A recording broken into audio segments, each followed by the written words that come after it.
அஸ்ஸலாமு அலைக்கும் வரஹ்மத்துல்லாஹி வபரகாத்துஹு. நஹ்மதுஹு வ நுஸல்லி அலா ரசூலிஹில் கரீம் அம்மா பஅத். கண்ணியத்திற்குரிய எல்லாம் வல்ல அல்லாஹ்வின் நல்லடியார்களே, நோன்பின் சில சட்டங்கள் என்ற தலைப்பில் தொடர் உரையாக பார்த்து கொண்டு வருகின்றோம். ரமலான் நோன்பின் கூலிகள் என்ன என்பதை இப்பொழுது நாம் பார்ப்போம். அல்லாஹு தஆலா ரமலான் மாதத்தில் நோன்பு வைக்கக்கூடிய அடியானுக்கு அளவில்லா கூலியை வழங்கக்கூடியவனாக இருக்கின்றான்.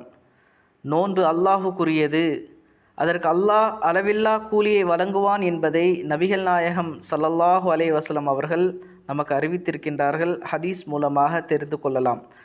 ரெண்டாவதாக, ஈருலகிலும் நோன்பாளி மகிழ்ச்சி அடையக்கூடியவனாக இருக்கின்றான்.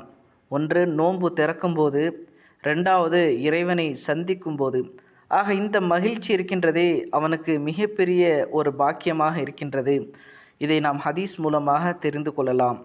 மூன்றாவதாக, இந்த நோன்பு நரகத்திலிருந்து பாதுகாக்கக்கூடிய ஒரு கேடயமாக அமைகின்றது. நோன்பு வைக்கக்கூடியவன் அல்லாவிற்காக நோன்பு நோற்றால் இந்த நோன்பு நாளை மறுமை நாளில் அந்த மனிதனை நரகத்திலிருந்து பாதுகாக்கக்கூடிய ஒரு கேடயமாக அமையும். நான்காவதாக, நோன்பாளியின் வாயிலிருந்து வீசக்கூடிய வாடை அல்லாஹ்விடத்தில் கஸ்தூரியின் வாடையை விட சிறந்ததாகும் என்பதை நபிகள் நாயகம் ஸல்லல்லாஹு அலைஹி வஸல்லம் அவர்கள் நமக்கு அறிவித்திருக்கின்றார்கள்.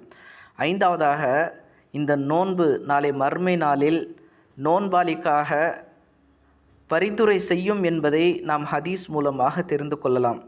ஆக அல்லாஹு தஆலா நோன்பாளிக்காக தனி கூலியை வைத்திருக்கின்றான். அந்த கூலியை பெறக்கூடிய மனிதர்கள் மிகப்பெரிய பாக்கியசாலியாக இருக்கக்கூடியவர்களாக இருக்கின்றார்கள்.